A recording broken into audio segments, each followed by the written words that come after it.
All right, everyone, gotta say, this one's got me scratching my head a bit. Oh. How so? Well, usually we're knee-deep in research papers and studies, you know the drill, but... Right, digging into the long view, those big trends. Exactly. But this time, you, our amazing listeners, threw us a curveball. It's all about this potential suspect in the Dallas shooting, Antonio Edwards. Ah, yes. I saw that popping up online. Heartbreaking situation. And it's all unfolding right now as we speak, which is, well, new territory for our deep dives. Makes sense to be cautious then, early stages and all that. To say the least. I mean, the Highland Hill shooting was huge news, just awful. Everyone wants those responsible brought to justice. Of course, and that's where this Edwards fellow comes in. But details are so thin. Razor thin, which is why you're here. You're the pro at making sense of things when we've got more questions than answers. I'll do my best. Always happy to untangle a good mystery, or at least the start of one. So the one solid lead our listeners sent an article from, get this, GANAcelebrities.com. Now that's an interesting twist. International angle already. Right. So we're going to break it down, see what it tells us, what it doesn't, and hopefully arm you with the right questions to follow along as this develops. Okay, first line of this article. Who is Antonio Edwards? Like, it's the headline in every newsroom, you know? That's the $1 million question, isn't it? And that's the challenge with breaking news, especially cases this big and this tragic.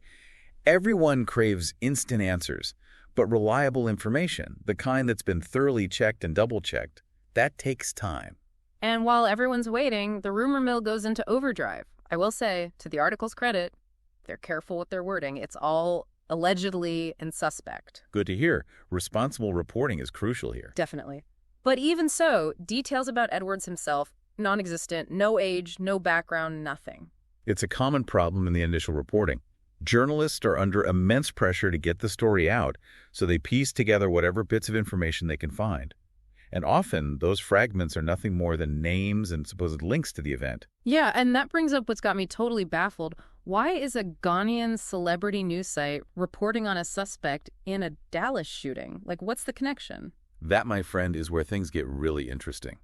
Sometimes those seemingly random connections, like this Ghana link, are critical. Now, it could mean Edwards has ties to Ghana. Maybe he lived there. Maybe he's got family or business there. Or it could simply be the digital age at work. News travels at lightning speed these days, crossing borders and continents with ease. So we're in full-on detective mode now. Is this the clue that cracks the case wide open, or are we chasing a red herring? It's too soon to tell. We need more information, more pieces of the puzzle. But you've hit on a crucial question. If Edwards does have ties to Ghana, how would that affect the investigation? Are we looking at extradition issues?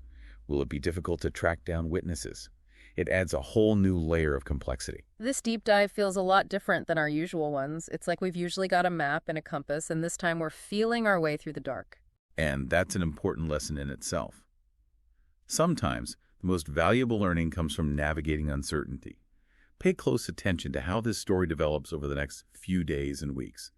What new details emerge, who's reporting them, and can you trust their track record? This case, even now, shows just how important it is to be careful with the information we consume. It really does, and that's where you, our incredible listeners, come in. If you come across any reliable information on Antonio Edwards or anything to do with the Dallas shooting, don't sit on it, share it, send it our way. We're all in this together, trying to piece together this puzzle one bit of information at a time.